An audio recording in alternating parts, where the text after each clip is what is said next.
Night walk with Shyam episode 51। नासे रोग हरे सब पीरा, जपत निरंतर हनुमत पीरा। जय जय जय हनुमान गोसाई, कृपा करो गुरुदेव की नय। आज मैंने ये लाइनें जो हनुमान चालीसा की हैं वो इसलिए बोली है कि दुनिया सकारात्मक शक्ति से चलती है, नकारात्मक शक्ति से नहीं चलती है। नकारात्मक शक्तियां कुछ समय के लिए हमको बहुत कुछ देने की बात करती हैं, लेकिन वो हमसे वो चीज मांग लेती हैं जिसमें हमारे परिवार का अस्तित्व दांव पे लगा होता है। कभी भी जीवन में जो निगेटिव एनर्जी होती है उनको हमेशा दूर रखा जाना चाहिए, क्योंकि वो केवल और केवल क्षणिक खुशी देकर जाती हैं, आपको भौतिक और विलासिता में फंसा कर जाती हैं और आपका जीवन अस्त व्यस्त करके जाती हैं।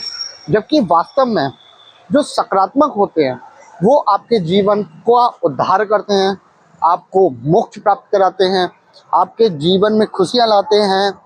भले ही आपको थोड़ा सा प्रारंभिक में जीवन में कष्ट होता है, लेकिन जब जीवन हल्के हल्के अपनी राह पकड़ने लगता है तो आप उस स्थिति पर पहुंच जाते हैं जहां पर कोई भी व्यक्ति कल्पना नहीं कर सकता है और सब चीज़ें आपको मिलने लगती हैं। और सबसे बड़ी चीज़, पॉजिटिव एनर्जी ही इस पूरे संसार को चला रही है। आज मैं ये सब बातें आपसे इसलिए कह रहा हूँ क्योंकि जब मैं रील स्क्रॉल करता हूँ तो बहुत सारी सीक्रेट सोसाइटीज के नाम आते हैं। आप समझ गए होंगे मैं किन सीक्रेट सोसाइटीज के कहना चाह रहा हूँ कि वो आपसे कुछ एक्सचेंज करने की बात करती है, ये भी आप लोग समझ चुके होंगे। और वो आपको सब कुछ देने की बात करती है, लेकिन वो केवल कुछ ही पल का होता है। इसके उदाहरण हैं कि जिसने उन सीक्रेट सोसाइटीज़ को ज्वाइन किया और भोग विलास के लिए उनको ज्वाइन किया कि हमें लग्जरी लाइफ मिल जाए, हमें पैसा मिल जाए, हमें हमारी बिल्डिंग्स अच्छी हो जाए, तो वो कुछ समय के लिए, लेकिन वास्तव में आगे चल के उनका जीना दुश्वार हो गया और उन्होंने बहुत मजबूती के साथ जो सीक्रेट सोसाइटीज़ हैं उनको छोड़ा, क्योंकि वो कुछ ना कुछ नेगेटिव आपको करवाने की कोशिश करती ही होंगी।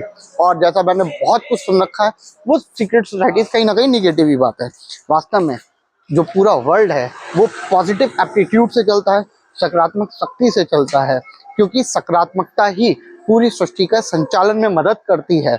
वास्तव में अगर कोई भी नेगेटिव शक्ति इस वर्ल्ड को रन कर रही होती तो ये वर्ल्ड इतना अच्छा नहीं होता है जितना आज हमको देखने को मिलता है। तो मैं सिर्फ इतना कहना चाहूँगा कि केवल और केवल पॉजिटिव, और सबसे बड़ी चीज़ जो रन करते हैं या जो पूरी सृष्टि का संचालन करते हैं वो सकारात्मक शक्ति को हम किसी भी दैवीय रूप में पूजते हैं, चाहे वो हमारे राम हो, चाहे वो हमारे हनुमान हो। जय श्री राम।